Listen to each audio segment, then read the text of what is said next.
ഇത്തവണ ഈ ലോകകപ്പിലേക്ക് വരുന്ന സമയത്ത് ബ്രസീലിന്റെ സാധ്യതകൾ, ബ്രസീൽ വരുന്നത് എങ്ങനെയാണ് ഈ കപ്പിലേക്ക്? പ്രത്യേകിച്ച് ഒരു പുതിയ കോച്ചാണ്.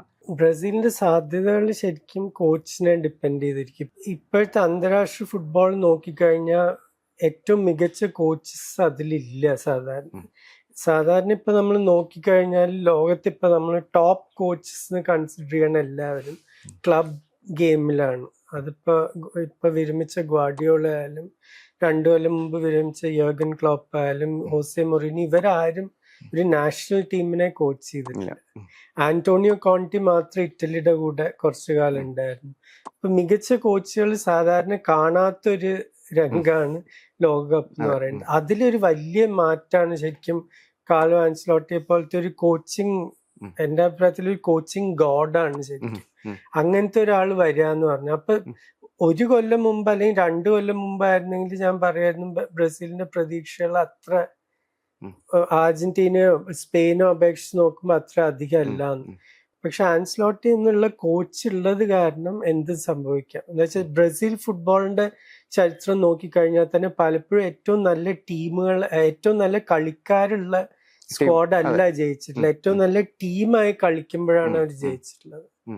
ഇതിനകത്ത് ഇപ്പം ആൻസലോട്ടിയുടെ ഇത് പറയുന്ന സമയത്ത് നമുക്ക് എന്താണ് അതിന്റെ ഒരു സെറ്റപ്പ് പുതിയ ടീമിന്റെ? അതായത് നമ്മൾ ഇത്രയും കാലം പറഞ്ഞു, ഇപ്പൊ 2002 മുതൽ തോറ്റുകൊണ്ടിരിക്കുന്ന ഒരു ടീമിന്റെ സെറ്റപ്പിലല്ല വരാൻ പോകുന്നത്. അതിന്റെ ടാക്ടിക്സും അതിന്റെ ഒരു സ്ട്രാറ്റജിയും ഒക്കെ എങ്ങനെയായിരിക്കും ആൻസലോട്ടി ഫിക്സ് ചെയ്തിട്ടുള്ളത്? ടാക്ടിക്സ് കുറെ എനിക്ക് തോന്നുന്നത് 2002 അവർ ജയിച്ചപ്പോ അത് ബിഗ് ഫിൽ സ്കോളാറിയുടെ ടീമായിരുന്നു.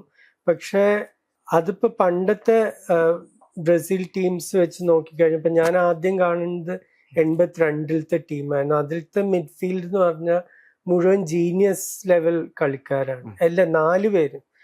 2002 വന്നപ്പോഴേക്കും ബാക്ക് ലൈൻ വളരെ നല്ല ഡിഫൻഡേഴ്സ്, ഭയങ്കര all time great 2 full backs, കാഫും റോബർട്ടോ കാർലോസും, പിന്നെ ഭയങ്കര ഒരു മുൻനിര റൊണാൾഡീന്യോ, റിവാൾഡോ, R9.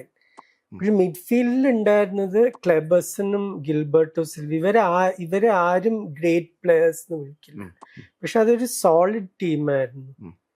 അവർക്ക് നല്ലൊരു ഡിഫെൻസീവ് ബേസ് അവര് ബിൽഡ് ചെയ്തു. ആ മുൻനിരയുടെ മികവ് ശരിക്കും കാണിക്കാൻ പറ്റിയ ഒരു സോളിഡ് ടീം ആയത് കാരണം അത് തന്നെയായിരിക്കും ഇത്തവണ ആൻസലോട്ടിയുടെ പ്ലാൻ. എന്താ വെച്ചാൽ ഈ മിഡ്ഫീൽഡ് നോക്കിക്കഴിഞ്ഞാലും നമ്മളെ എന്താ പറയാ എക്സൈറ്റ് ചെയ്യണ ഒരു കളിക്കാരില്ല. ഒരു സീക്കോ, ഒരു സോക്രട്ടീസോ ഒന്നും ഇല്ല ഈ മിഡ്ഫീൽഡിൽ.